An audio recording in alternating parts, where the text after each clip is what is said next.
दोस्तों हमारे पास एनसीईआरटी का एक क्वेश्चन है जिसमें लिखा हुआ है यदि किसी पिंड से 1 सेकंड में 10 की घात 9 इलेक्ट्रॉन किसी अन्य पिंड में स्थानांतरित होते हैं तो 1 कूलम्ब आवेश के स्थानांतरण में कितना समय होगा। दोस्तों हमारे पास एक पिंड है, उसमें कुछ इलेक्ट्रॉन्स है। इस पिंड से कुछ इलेक्ट्रॉन्स दूसरे पिंड में ट्रांसफर हो रहे हैं। उनकी रेट दे रखी है कि 1 सेकंड में ये ट्रांसफर हो रहे हैं 10 की घात 9 इलेक्ट्रॉन्स एक पिंड से दूसरे पिंड में।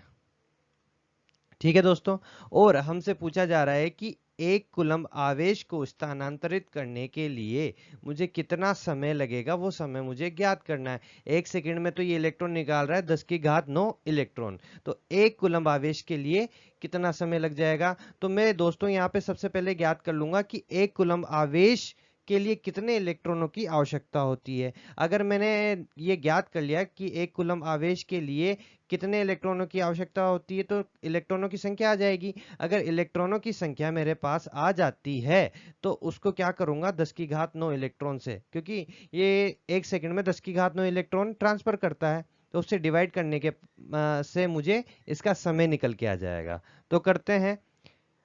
1 कूलम्ब चार्ज में कितने इलेक्ट्रॉन्स होते हैं ये मुझे नहीं पता, लेकिन मुझे एक रिलेशन जरूर पता है कि 1 इलेक्ट्रॉन में कितना चार्ज होता है। 1 इलेक्ट्रॉन में चार्ज होता है 1.6 इंटू 10 की घात -19 कूलम्ब।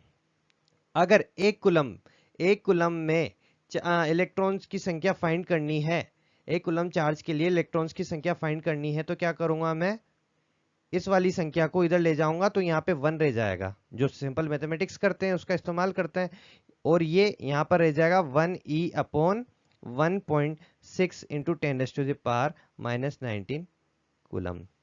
ये क्या है, ये इलेक्ट्रॉनों की संख्या है, और यहाँ पे 1 कूलम्ब चार्ज हो जाएगा। तो 1 कूलम्ब चार्ज में हमारे पास कितने इलेक्ट्रॉन आ जाएंगे 1 कूलम्ब चार्ज के लिए। 1 कूलम्ब चार्ज के इसको सोल्व करने के बाद मेरे पास आएगा 6.25 इंटू 10 की घात 18 इलेक्ट्रॉन। ठीक है दोस्तों, तो 1 कूलम्ब चार्ज में मुझे पता चल गया कि 1 कूलम्ब चार्ज के लिए कितने इलेक्ट्रॉनों की आवश्यकता है। 1 कूलम्ब चार्ज के लिए आवश्यकता है 6.25 इंटू 10 की घात 18 इलेक्ट्रॉन की आवश्यकता है। अब मुझे समय निकालना है कि इतने इलेक्ट्रॉनों को ट्रांसफर करने के लिए कितना समय लग जाएगा। तो 1 सेकंड में कितना कर रहा है 10 की घात 9 इलेक्ट्रॉन ट्रांसफर कर रहा है, ठीक है ना।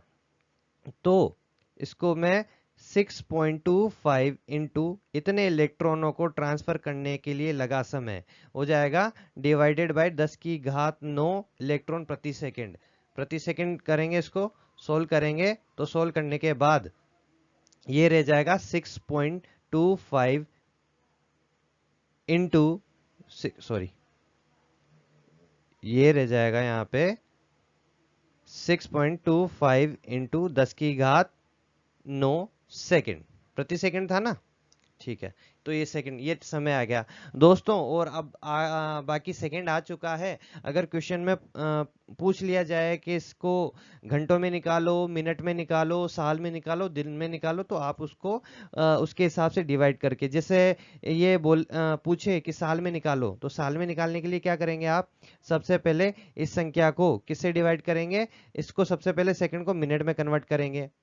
60 सेकंड का 1 मिनट होता है, फिर मिनट को घंटे में कन्वर्ट करेंगे, 60 मिनट का 1 घंटा होता है, फिर 24 घंटों का 24 घंटे, फिर उसके बाद में आपको करना है इसको 365 से डिवाइड।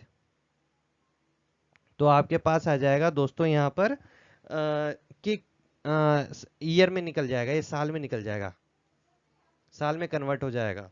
तो दोस्तों इसका आपका लमसम जो आंसर आएगा वो 198 वर्ष आएगा सोल्व करने के बाद अप्रोक्स। Thank you.